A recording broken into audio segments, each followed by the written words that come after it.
asaw bempo na yansaw adumra bebe din ebodi aba wa ye yere nsada odintofo bi na nwumenyen o se bebe din ebodi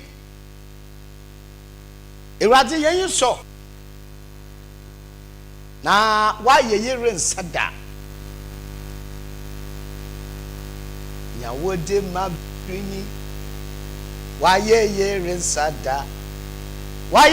nsada ajinkwe nyawo de nyabedroye asempo na yanka oh wa ye yere nsada adumre enyum ben na yanto aso ben na yanso asamba kra na yanka adumre nyawo de nyabedroye bempo kra na yanka dumankoba wa ye yere nsada anepei eyi jena ya modo na miyimde ebibi sede na Costa television ebe na sama ba ebusia da penda baseno kwano nukwani da tasebo ade nyame wa hyehye wo nandwuma pa biare mu no oye dwuma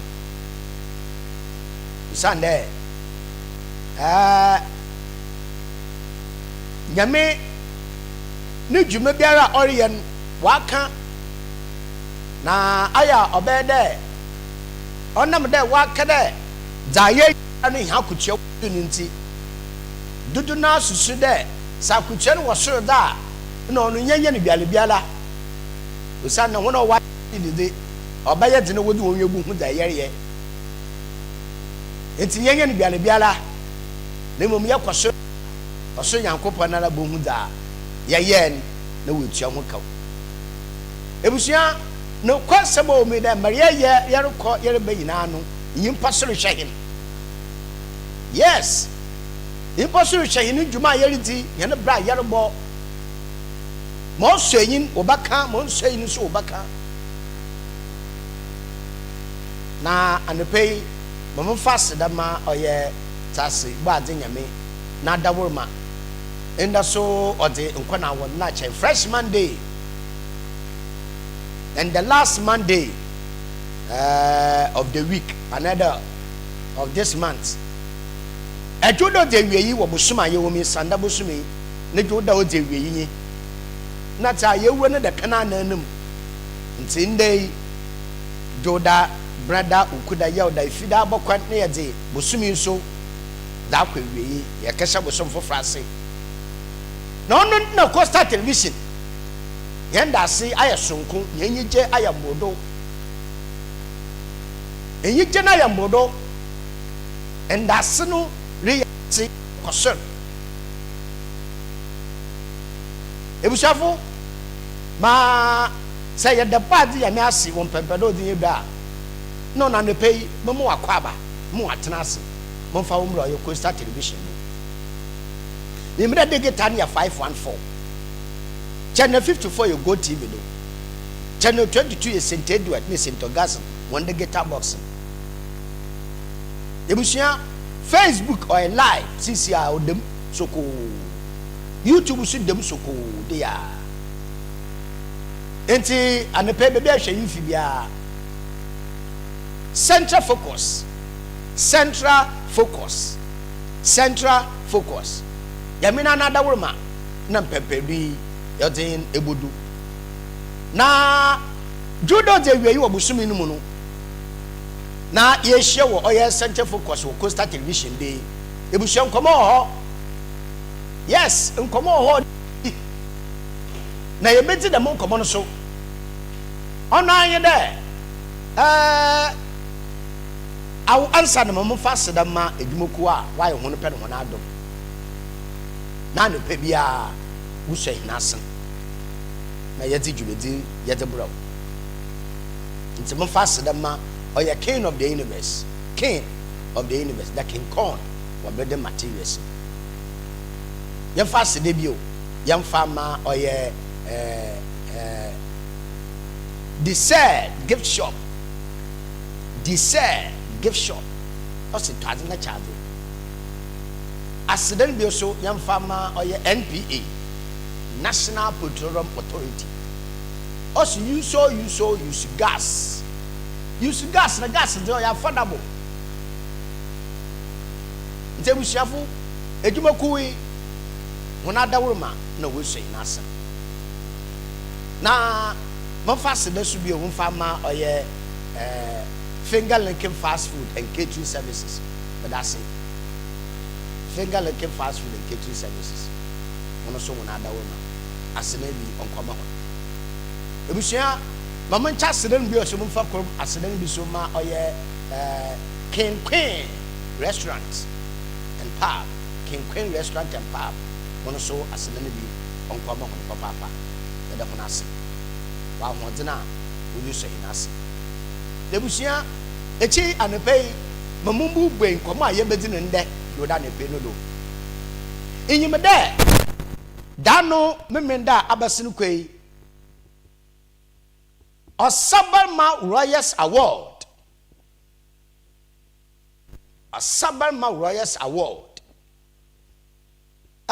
the award the Ogwamayen Osabarma Dr. Kwisata otude bien nana so no ye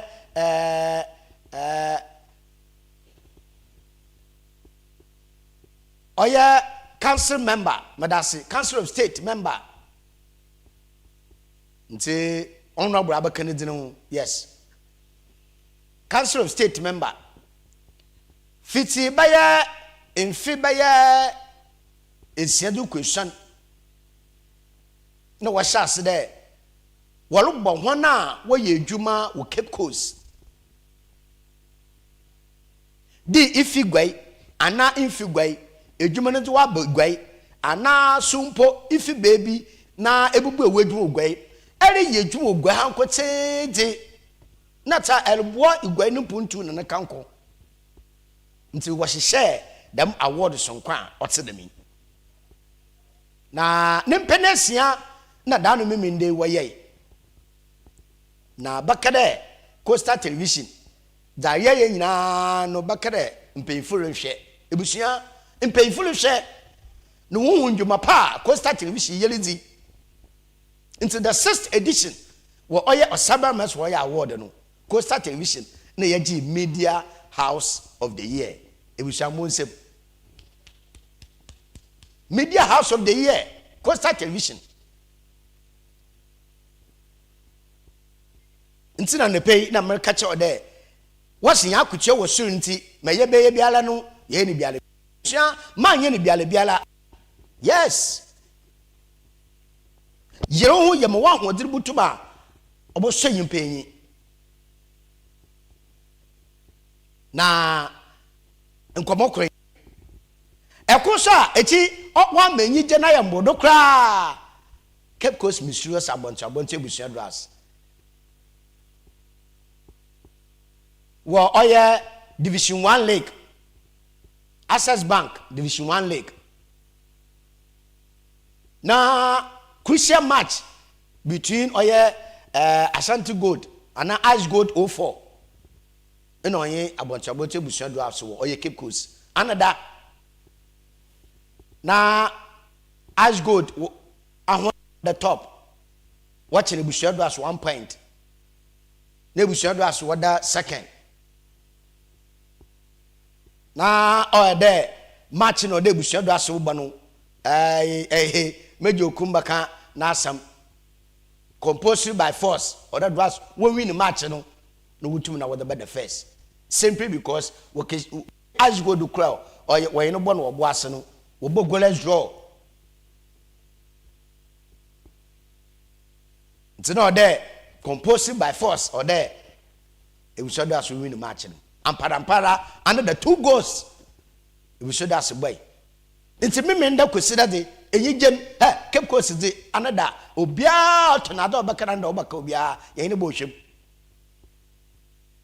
na ediba na short Cape Coast na nkofo wi hwehwehwe ediba another asa 2 o'clock midnight na nkofo gina abura what of fried rice wonderful It's in the corner the penny the ebusia eyi jena ya modo. January pa 2026. Yabaken papa January 2026. Yabaken pa. Usana na January sada nye busuma oti eyi jenam. Yehwe December. Buronya ye ne ho na nche January no rutua na so 2026 January no I different. Wow. Eyi cheda mpa. Yane nyame oye nyame. Yes. Ano nhwe yimpanyim na wahyehyɛ na ade. Nti oye mo no pɛ. Nti 2026 January no mu we gbe mu that yin wayin. Ebusha ye wie ye beti nkomo. Ye rigi yenyo no so da mpanyin ken tontonchi enum saso na ye fa adwen. Ane pe ye bokɔ oye judicial service fu wona so ye ne yekibi sansam kra na ebien. Iwe yakɔ oye mpanyinfo a woka bi oyeye da anajenje biara da me PNT edankase na osi no old PNT yes old post office edankase na osi no ministries abosantenti na osi no eno onye court danare kese so osi no da me dan akase ba se where dan ana ya twam we gba kunyin pa ansa na debi ebusu ebeti da mo nkomo no ebusu at there Ghana Armed Forces for the cat here pay go there in semi recordon when you ho down here what you recruitment away no won semi no ma gba na ebusu on ye kra aba sama wona we recruited medical test away no about 65% when na when you HIV positive Ghana Armed Forces was on ye no kware report be amba out them so when I did a mekasa or the baba no social media content creators are why you wanna be now one day un search in favor abranum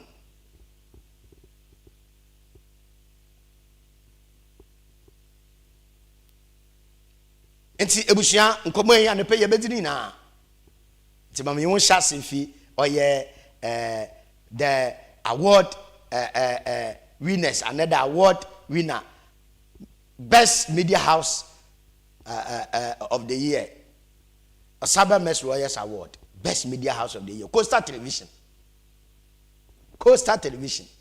your own face your own voice the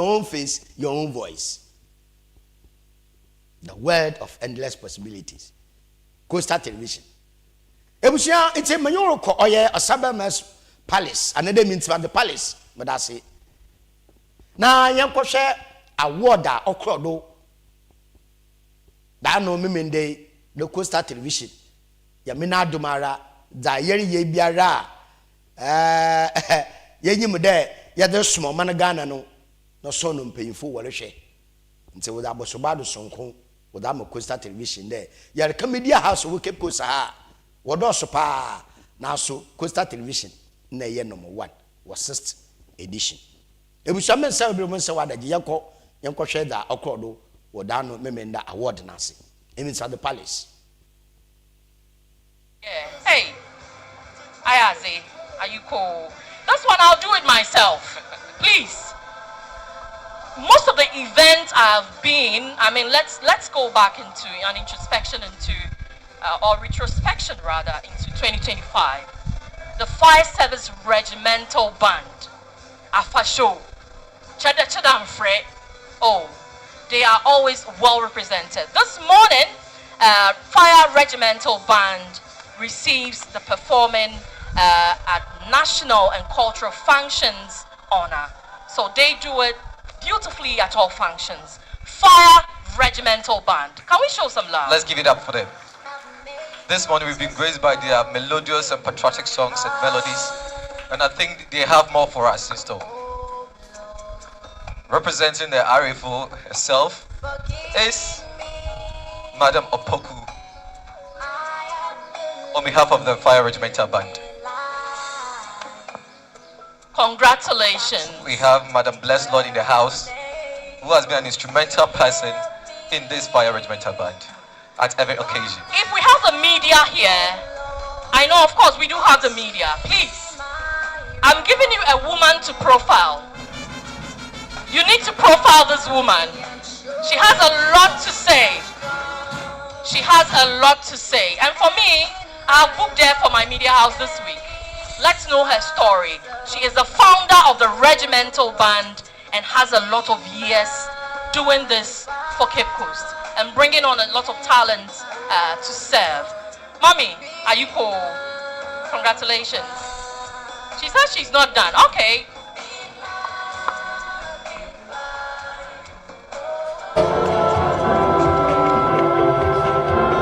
Hello, DJ, can you bring it down?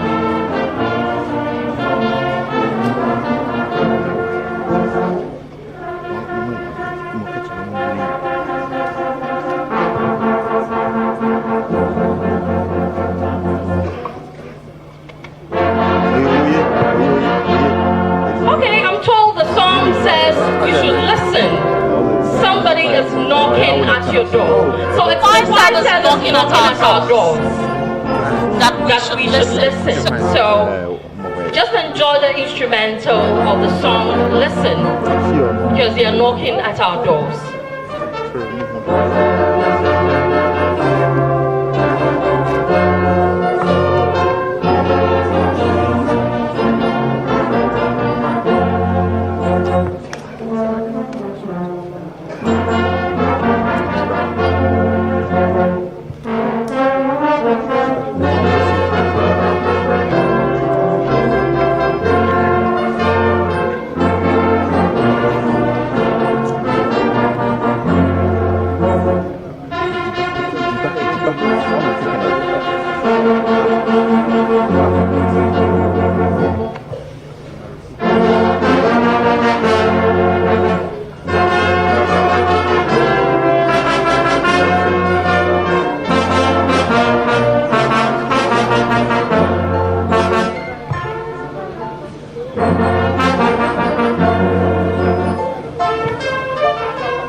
Regimental Band. Congratulations to you. Sister, we're moving to the media landscape. I think we can start with the most outstanding media personality of the year. Well, hold on. Media, that is where I belong. I'm a media manager myself. We belong. Oh, we belong, yes. I mean, everyone is welcomed. It's a very passionate environment. But in this space, there's a lot that goes on. Before we do that, it's the fire service team exchanging pleasantries with Nananum.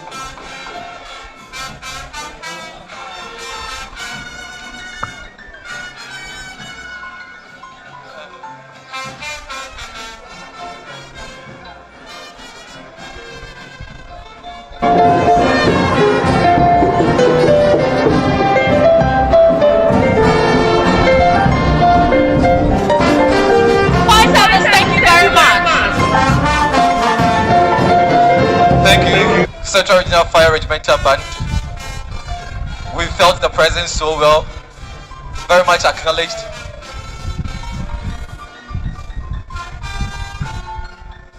Thank you. Right. So, to the space where I belong, media. And this morning, we acknowledge our brother who, most of us know his condition, but in spite of all this, he does so much in the field of work. We celebrate the most outstanding media personality of the year, and it goes to Mr. Thomas Vincent Khan, Media General Central Region Representative. If you say a word of prayer, please remember our brother. Taking it on his behalf is Kakraba from A&B. Angel Broadcasting. Angel Broadcasting. Next to the Media House of the Year. Mr. Jiwa. Well, we are live on their screens this morning, and it goes to Coastal TV. Coastal TV. They are still in existence. existence. Mrs. Nyame is here. They are still in existence. You know, she's refusing to grow, so I didn't even see her. Congratulations to the team. Yes, they said you should go and advertise with them. What's your own face, your own, is it your own world? Your own face, your own voice. Yes. And the world of endless possibilities. So please remember Coastal TV.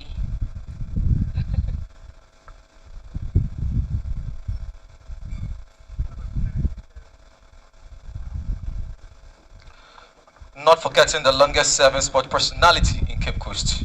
We hereby mention Mr. Hold on. I wanted to. Your own face, your own voice. Wala wanyima, wala wanda. Wala wanyima, wala wanda. Coastal Television. Your own face, your own voice. Yamina another Uruba. Media House of the Year. Na mama ka wo there after 10, yes, your best celebration with ya. Yes, it's there's keep on watching. Aha, keep on watching. Na oye yije owie peye oye fe me ye na yenyi me da biara hwen so no nkoforo hwen papa ye da se Osabra ma Dr. Kwesato to the Bugwa mine. Nana yada wase unkwado. Wo mpeyimfo na nanom mpeyimfo na onye regiroya na onye organizer ni na yada ho ase papa. Na yesusu yanda ndwen. San ma ye nyina no umuru hwen. Umuru hundwuma pa yere Cape Coast Central na onye Ghana at large. Tere ma ye nyina no what we chira watch ye dan kuma se ye wada wada gba yensu ye tatal na ye shebo de ye bokon kwaden ya bo man Ghana ne puntu ne kanko sande Ghana nti na ye bre dem roba ya aho fi amana do ba ha Ghana na hena yetim na so yewuna ampa yete yetayan kisa yenku ne yenya tete bi amfa amayan nti busuone no na mamayon ko inkibisa da masani wo oye Soviet department another Ghana Soviet Institute another institution one mpayinfa wadano yendun komo bi sede ana jenje biara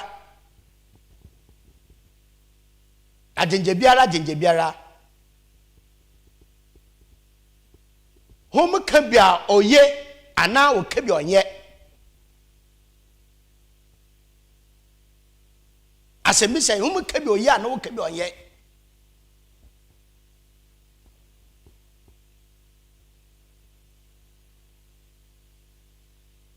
nti Q division wo oye Ghana ha meche quantity Soviet ye bi sere wo kabi oye ana wo kabi oye osande se ye hwe oye Cape Coast High Court na lo so na adan wusi nyanda ba is it 2008 or 2008 or 2009 nimu no wo innovate the madano since then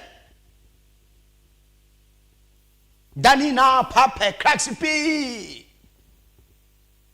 no ya bo senso oshishem offices p ansana court akasakase court wala what would asam so wo your court 1 court 2 court 3 your magistrate court ho your district court ho ansana judges in your chambers registers one office accountant fo nti dan no so nya dan ba kra now na be say ministries abasantente no so imi se de man ni gira be se shallow wo mi QS fo wo ka bi oyeye ana wo ka bi oyeye emusia vision yanye oye mpanyimfo me check QS chairman oye sovia owura agimambe ya ni bonko bi said ana okabi oyeye ana okabi oyeye edan gira do tidan damara na oye Soviet doctor Ebenezer Ankoma Jamra no so ya ni bonko mo okabi oyeye na okabi oyeye Abrenaze na hom so wo ya fo madam dan na osiwo no aban ba keka no de onkono ka dan ye onkono innovate dan. Now the old officer was san osi emintima de name wana wore ya ne dan contractor ura John Alex Dazi contractor John Alex Dazi ya ni bonkomo ebusua me nkoye nkomo twetwa yin de mempemfi na agbo eno nsama worka dafa oye de medan akasaka se basa ye de nkomo yankohwamra na ebiri me original oye bebia yafra no oye PNT sa yehwe dan ya nka no PNT dan na ahara so na nka no STC wafa oye transport wa ha na post office na dodonara de insusipi na wadere bade bebi edan yedi se wuju no bua butum da yenjuma pi na manyanko na yenye engineer doctor wa birimi ye papa emoko mi sene anadane a ne sunsuano mu aye yedi bibi obeyi ana na se die bibi obeyi a na obian nti na oma pepedo a wadi odon wane gina ho na ye wian komatwetwena za akebia no yadi atyon old post office mo ye free honorary no payfu fi ha na wodo kro oye bebi a sesiare wowe me che eko oye petrol runabout etere kwasowara eho de sesiare wote mona soye wote ekisima yinkite nkoma no na yeba ya twero Paris to the BNT building called in the ministry. Please, Ghana Commercial Bank, I will be your mother. This is close to the BNT building. And I'm having this building, you know, I hear a bit horrible. And yet, you know, minimum say about we okay. Whoever is responsible should communicate to the head of state. More media for more video and call to the head of state. I'm the person in charge will come and do it because they know. A buying system, a buying here, you could see that the government is working. And once we say the government can do it well, and we say, a buying say, I'm trying to make it almost than a in fact, what should say the all post office. Ministries was here. Mamma Cadre, Booker, Mr. Teacher McLean, they nursery, medical school boy, na deni ya o basi se o no oyo ko but na ti mo ni ta mo ti se mbe a suga e bia ade bana mo ko ti se ade ni no me ko tera very well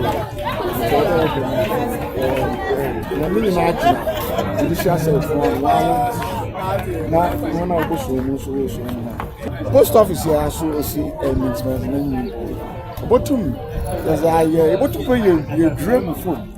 Now you see your damn phone. First, up the Atlantic Ocean. What was I hotel? Now, just around the place, Victoria Park. It is just at the right place. So I ran. What one year perform Abu you work for movies for. That's our hotel, baby overlooking the ocean. Oh, I'm ever ready.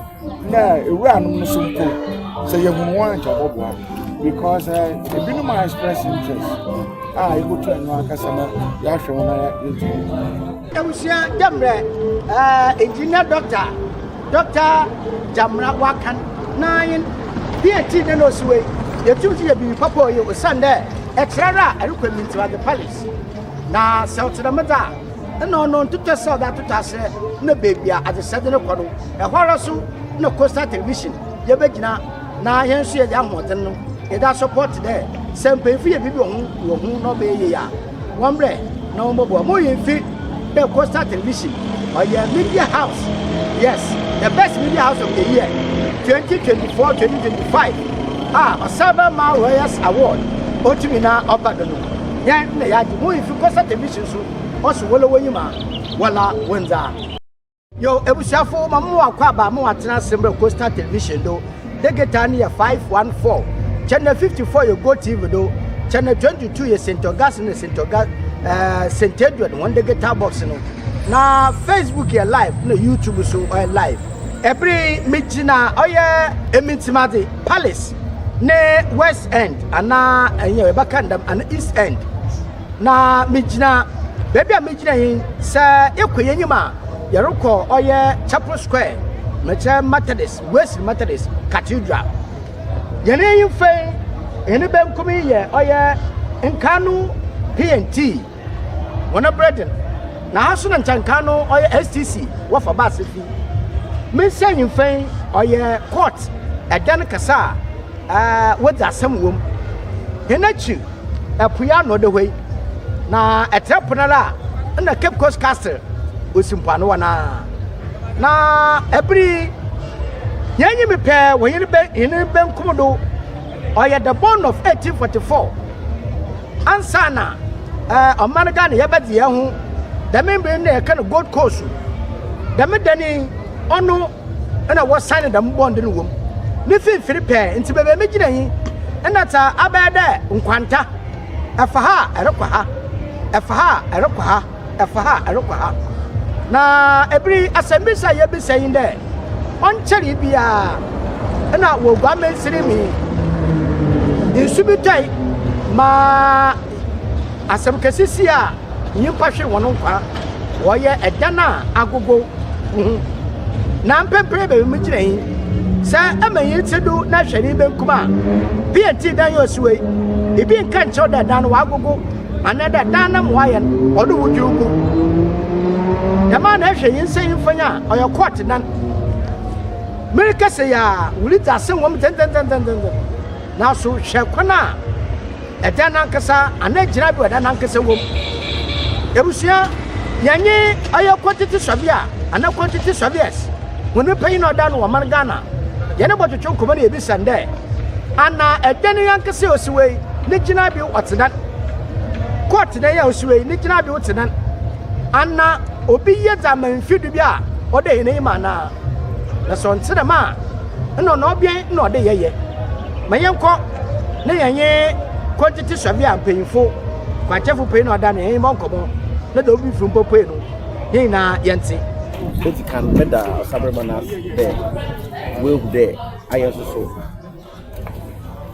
you ma ko do ke posino ye ka ho na opede onye mbom na ye mboma na iye kan ene da ma me ba ko ma ne da iri abro wudu court ne nchen mi tia ho na mi twamfo na me che manya ko de court wo ja se mom sisi a most motim na se ezuwenyu ahweda na no onye edana se bia no din wo but se pede ye ehu adwuma che de ezimfiti eba ni ehwe ni hu na hodin se mositi ansa na ya kade yembungu na de yenyim wasisi az ezuwenyu ahweda na no da no most motim oyi ite ya za wo de ye nyina yezi yenyu akodo na ye ehu adwuma edan ye judicial service wonda na on the kono so ye agency wonda awon wo de wotu pon na wo tro koma won pinyifo won kan de edan no say dindi no waye na ebi nso wa afre yen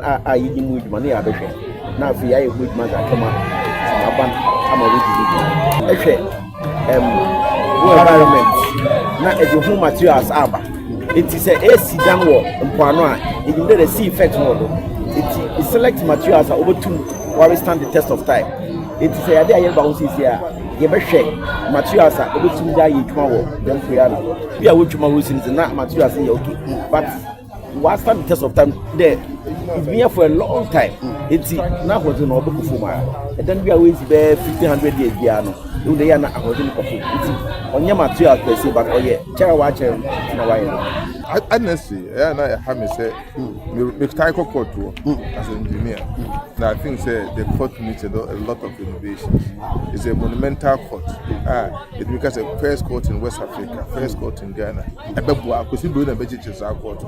So I think that it's about time I say in come na ebone complement it couldn't do it justice. So I'm gonna make continue, not continue. Never will be any washrooms, ceilings. Never will be a problem.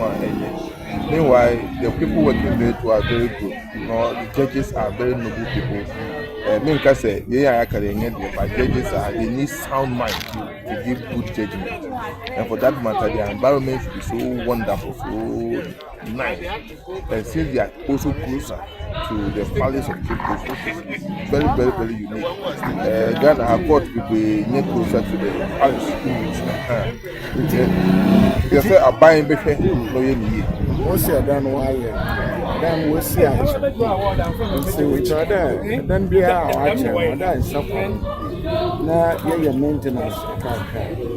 Yeah, just one watcher. See, I'm why you that's a preparing iron canvas. That's not then not the floors agent.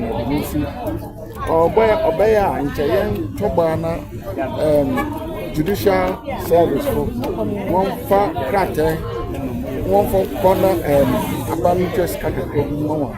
Because one want to generate a lot of money. Say a banana or that is some cacacra. Let's obey there.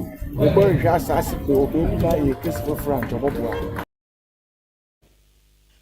Ebushafo into Institute of Years. Ghana Institute of Surveyors.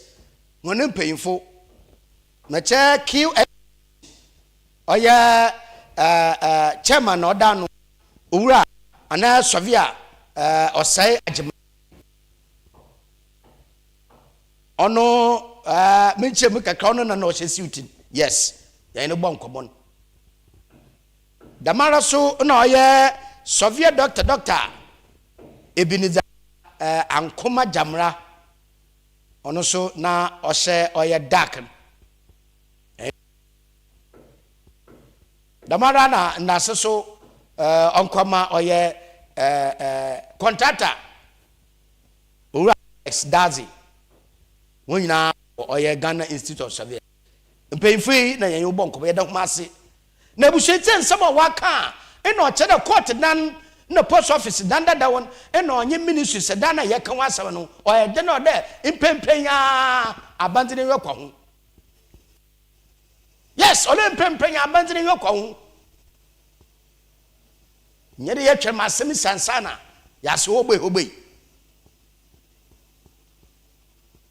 nti Ghana Institute of Surveyors and Ghana Institute of Surveyors me check West Division no ye da kuma se pa ye da kuma se wo ebola wetu na yimde an ye kura wo bacho propose that come government yes judicial service at the said that no you do pa no hia kukudu ohia kukudu sanu de to the man no san nan san so a no e de magya sabiwa iki bi nenu medi bande fi no de bi nyadam na ote ne mu adere papa de wo hwehwe ti ya beda mpemfu na ase huna wa jatumi nkote de no chede ma yedi yenwe di hu mo nkwafre kan ina no oye no kwarpa da dan na osisi wonya wa chare especially court done on here renovation serious one court knows one on here renovation serious one say da the men pay finance umune ye ebusia ma memfa wonko oye Ghana Armed Forces wone asoye wo the cat e be na cat na we pegwan me pede ye hwe ni masam kakra Ghana Armed Forces cat e de pegwan me pede ye hwe ni masam kakra osande ye dwene wanya ntase na etase mpa onye ye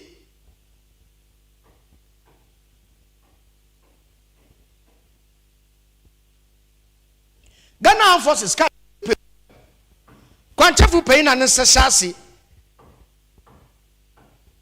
oya Veronica azu ahin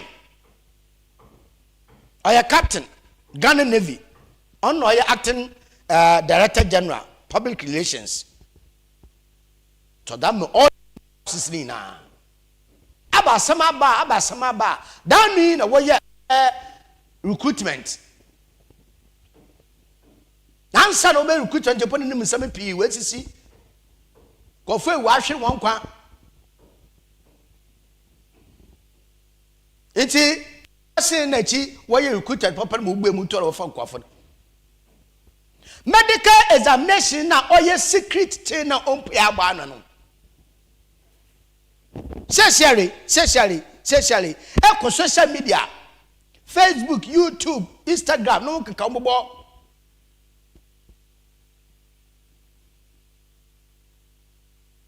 as some other way in there when now work a medical examination 60% oh I can when I work recruitment when your age of between 18 to 25 and not 18 to 30 yes 18 to 30 now work recruitment down here abasino kwano more than the social media what the 60% of them were HIV positive. 60% of them was HIV positive. Na me mete no ye muhu. Na me makai.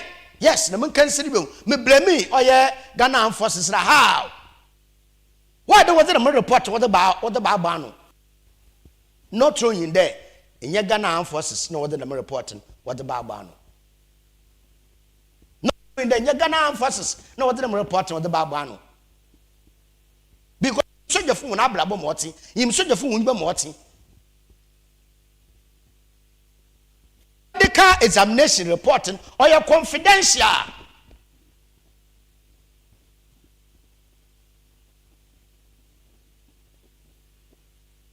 Your confidential, your secret. Even ya naranka sepo aka yin mpo won fa nche mo hu amana ya America examination material for approve another material for nhwehwe ma wetu nwa mandama akodan amana mpo mfo manwa mfa hu nti yemi hye wo de what report to them over that we seal with a clip nti when I wanted the 60% HIV positive with the bed when you report to him.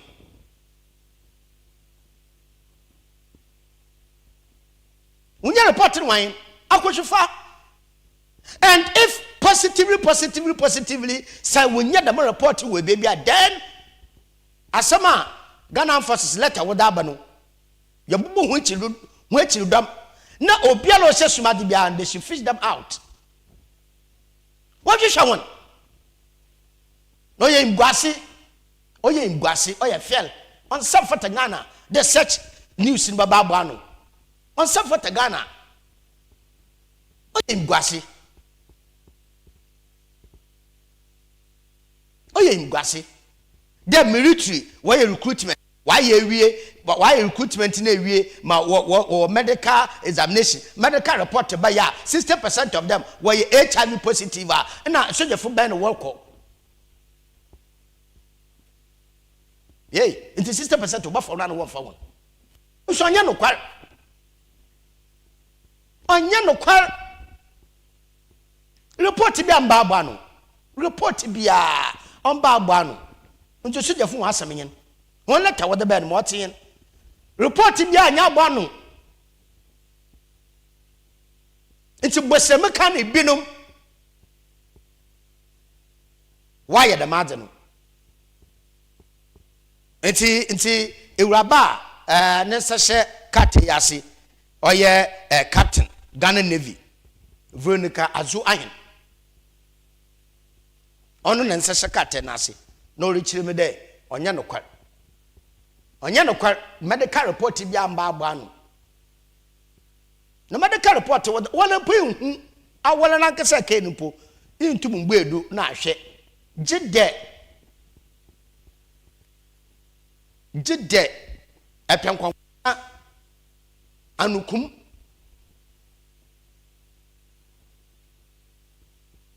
na fa kwa fa ba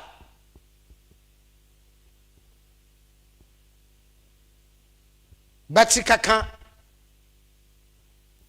busuenya sabeta freche yedu bomono yeye ansana egbewu report ma hwe jida yedam mo paada anu da woda baba no nebusua ye bobo so je phone na childam na yia o hye suma da de masem na out no da mo mpakoro no ye na di yes ye ni bidi and we are waiting pa hona what the report about 60% of military recruitment no why HIV positive no we are waiting for them na me no beautiful ba ye yes me no beautiful ba ye won hwehwem na da mo kofri na grapon ni wi ya ye dembra ye yin na dembra na pa wi ya yin be dembra no yes ye yin be dembra no ye yin be dembra kra obeye kra onye wona daw na when you watch there ibibi fi baby da me omahen da me chief executive oh I mean MP another I mean a council of state member mpoche won fo won bone chewo na then we go see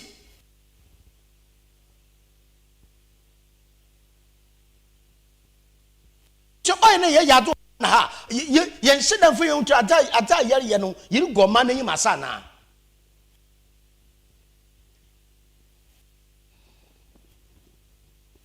and medical report say commanded a examination examination no report about out to power one can show now watch your letter so you are disqualified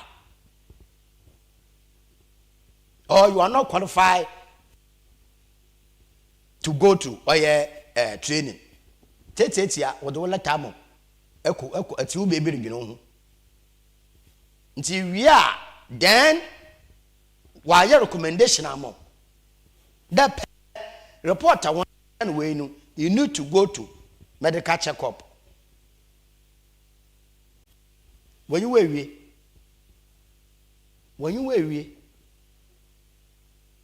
it's yabada or Ghana Navy another Ghana Armed Forces letter what happened yabada wase papa Ghana Armed Forces press dabanu yabada wase yes yabada wase da we sisiare we gbe mu ma obiara na adwen no esifa akor biara na adwen esifa akor anya dama ebusu anya psychologically affect when I want to. So them go ask themselves, now I'm in a HIV positive, I'm in a HIV and no one, you know, HIV and no one. I mean, Obia Bissano. It's all my impanalan, Akukudu, and who attend, and ye general was sapio when you're not a small man, what all you saw your quano don't know, untumco. You should have sent the Sujan be asked that Kukudu. Sujan be asked Janana today, or yeah, Barma, and all your Bayina, Ujina Kono. To cover the Minsame Bar, Ingo Mani Massa.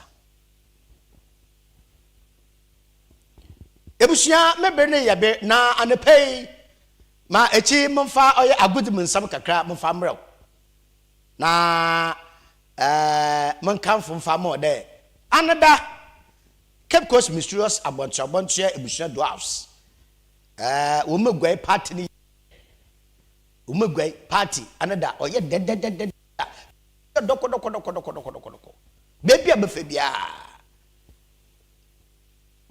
na eyi jenu ayambodo usande Osabra Mess Warriors award Saturday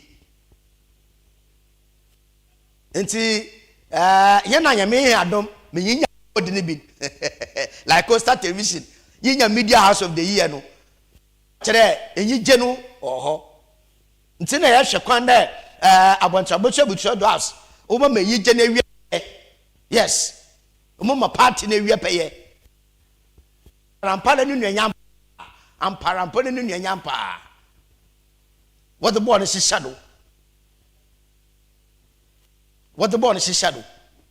na we are saying the before the match answer will be starting Ash Gold FC 04 in the windering Ash Gold FC 04 what better what dressing what's one called dressing room there's one bathroom no but park straight one could na the men samono echiri ebeti the mon komono yes na ya hwe there na about the interest mon called dressing room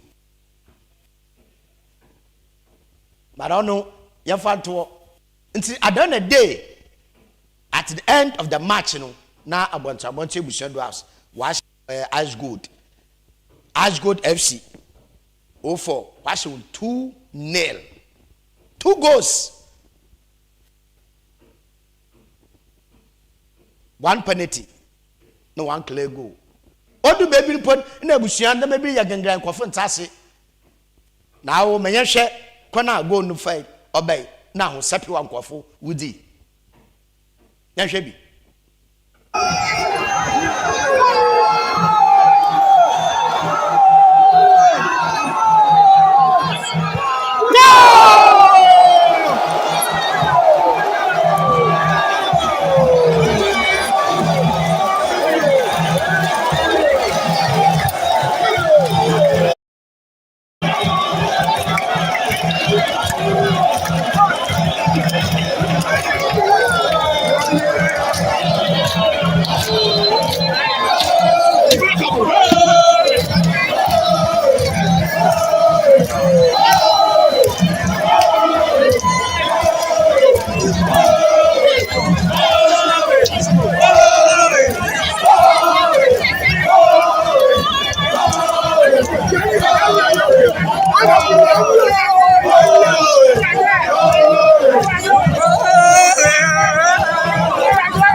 ebusuan jenu ma kodo parking now center focus ye pede bi sa Ghana Football Association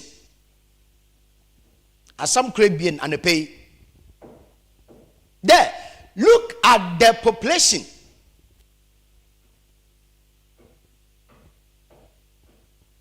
yen hwɛ dem a na wo park wo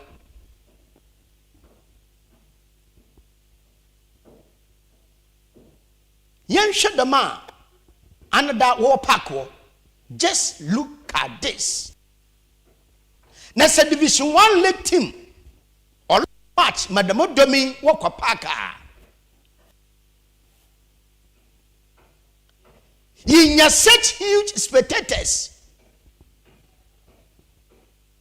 Ebanati no the Ghana Football Association umuye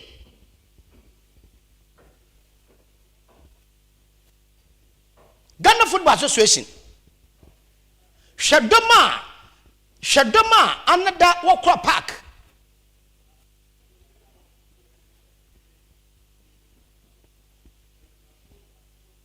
Adoma another Wakwa Park Division 1 league team Division 1 league team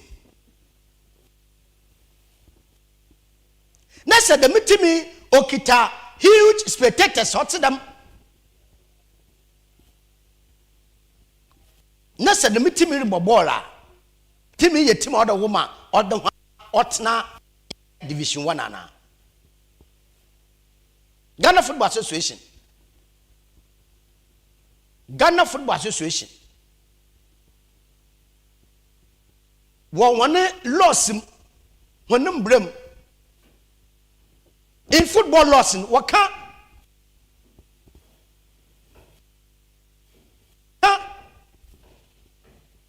that's in shops so what on a day what ban a day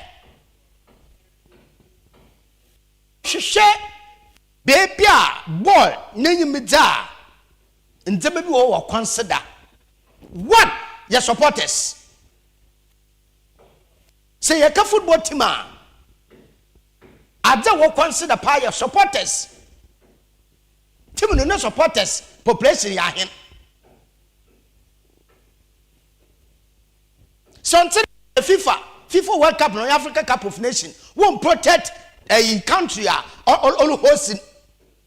Reason being when protect country all hosting and then team no hosting but with that Demeron Kopa the number of spectators over Kowusa into a protect one. Na the mum ran all baba. In the baba. What the dad? Yes, I'm done what the dad. It's if in a non mabby one shot football, I see. Country biala, net Timmy Bello, all who host ne counterpart no protected. Yes. Okay, football law will protect it. But who protected on each other subject of fetch or ya down sa more ye more one J. Debbie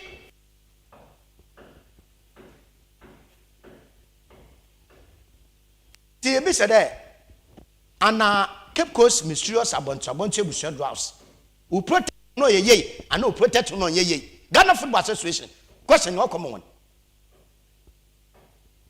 Cape Coast mysterious abonche with drops will no ye and no protect no ye. Look at the number of spectators another Walker Park. Premier League teams no kit them supported. Team Sahin no kit them supporters. May ye Accra Hearts of Folk, Kumasa Santo Kotoko, Asa Yak come here. I hint to you. The number of supporters another Walker Park here, you change for supporters in Huni. Premier League teams here will be no kit them supporters apart from Accra Hearts of Folk, Kumasa Kotoko. Teams na him no kita them supporters. The search team na say Kodala etete hun ebo hun abura. Another police for over park. Man ha menwa manka. Man ha menwa manka. No police another over park. More than 50. Why? Police for another over park. Na moya tete one for police for fia with the police for fia kra na what don't obey. It means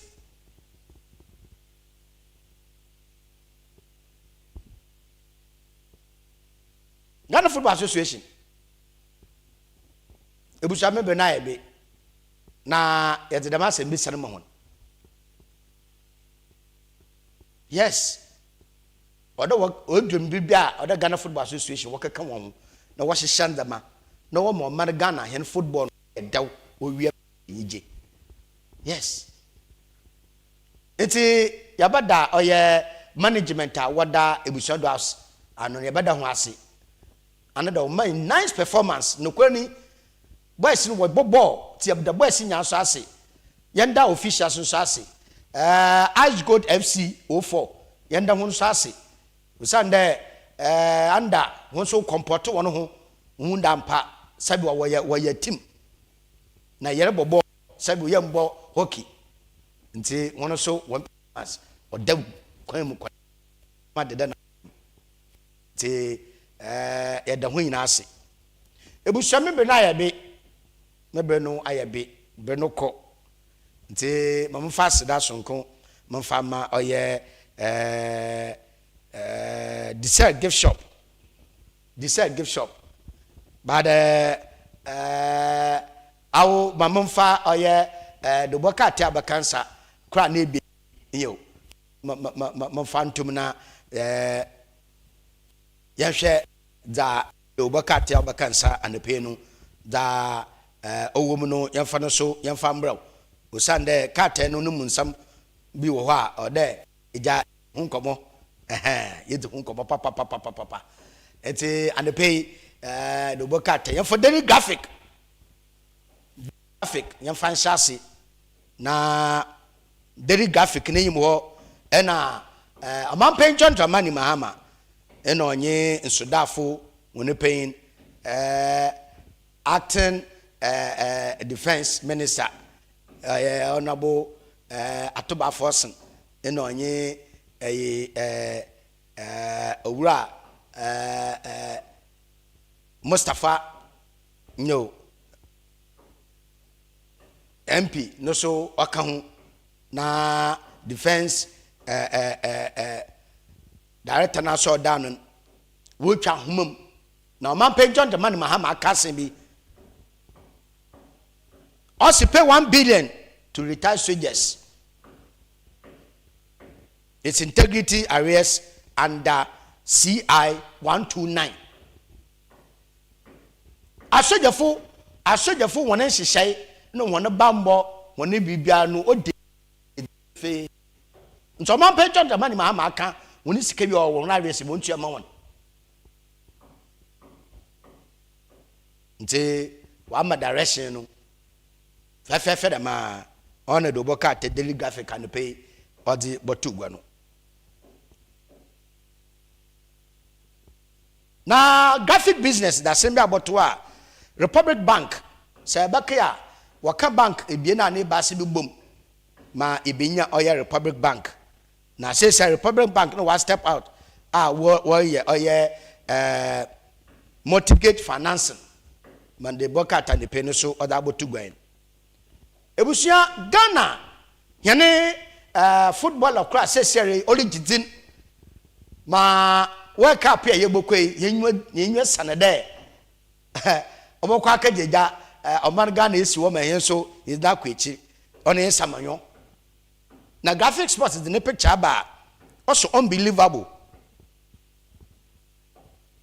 osane Pep Guardiola no wa allowed samanyo's impact at Man City nti yabada samanyo's ase graphic sports ma other bayin ebusia manyanko da chronicle de boka atenim chronicle de boka atene de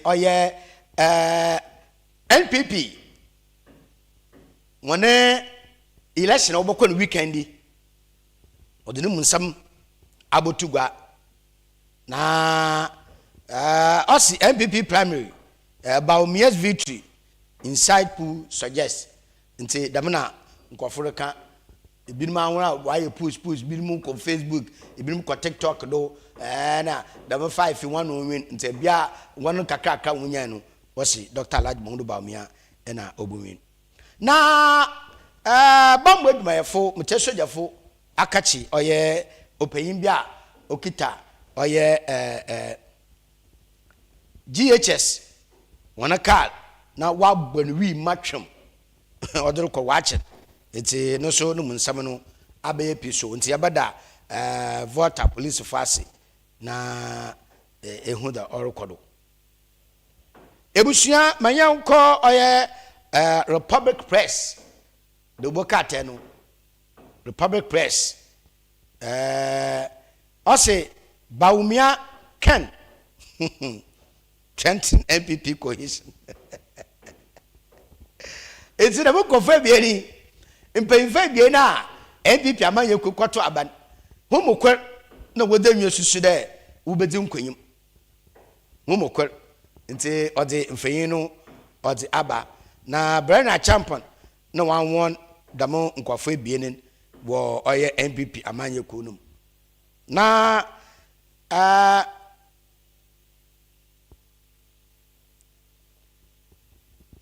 Ipa 6 no I pick on nomination form to contest NDC Ayowasu East primary. You know baby allo. Nti process no I pick or your forms are oboko. Na God man paying John Dramani Mahama no feyin da so Republic na so na osi Ghana's economy or the turn around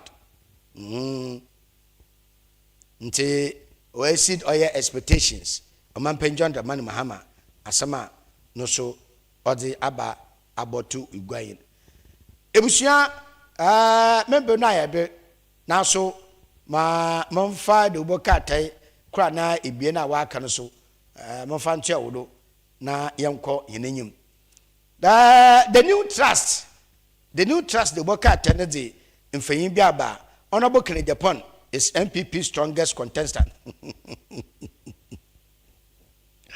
contender for 2028 one of the massam the new trust the oboka tenede ben na toshi ena oreka the massam no na MPP presidential primary no I would win if election were held today.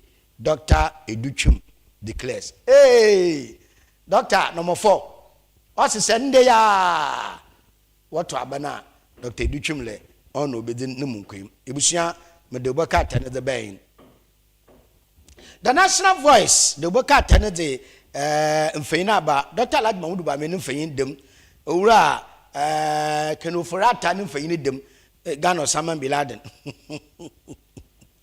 Ghana Osama bin Laden we can for that and so for any dem.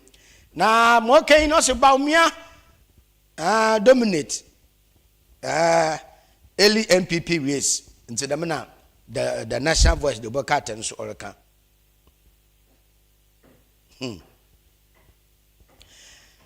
Na us NDC no allege agenda to oya humiliate Kenofurata and exposing the mana no so what the abotum.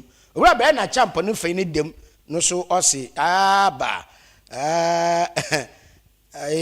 wa question Canada Japan commitment to peace and unite NPP.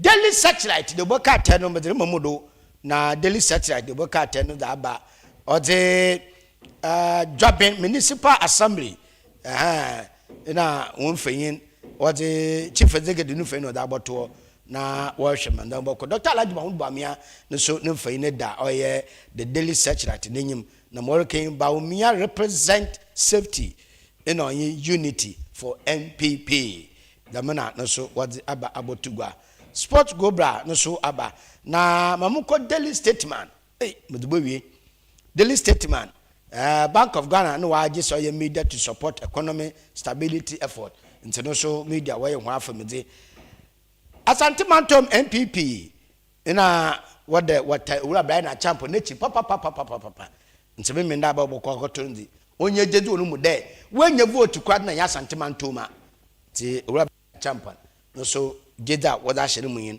Dr. Alajima Mbamia no project to win NPP promise no so asama owan na Vanguard the assembly abo Vanguard assembly abo si Kennedy link to 500 million MN mess at Metro Mass Vanguard no so more the 24 say to tunu feyin or the aboto Dr. Dunfe and so this unpaid or protest international asama or the abain 20,000 Ghanaian lost jobs in 8 years Utumfo outrage about oye said to Utumfo said to boko eyo ntem shafo the supreme sabo the supreme oye mamu fancy na mfa seda mfa ma oye king of the universe the king con obede materialism king of the universe or king con obede materialism ntadensi won na mebia no ekoho a ebenye bi wasɔye wo oye Cape Coast Accra highway yudo regional house of chiefs wono opposite pepepe ehɔ na king of the universe wo hye wasɔye koso wa abra new sports stadium na junction no pepepe anantabufunum eifoa ntabufunum no opposite abosantintin osuon king of the universe wasɔye koyen ekowa within the man is be sued and the bubble the mara the dessert gift shop there tazi na chazo tazi na chazi na tazi chaza su be nyade into dessert gift shop one so Cape Coast pedu into bet traffic light na so na a ho na dessert wo no so or that chedi be was the bamo na da kete wonderful the mara na National Petroleum Authority use gas is affordable nti use gas na ma onkodo ye mfamo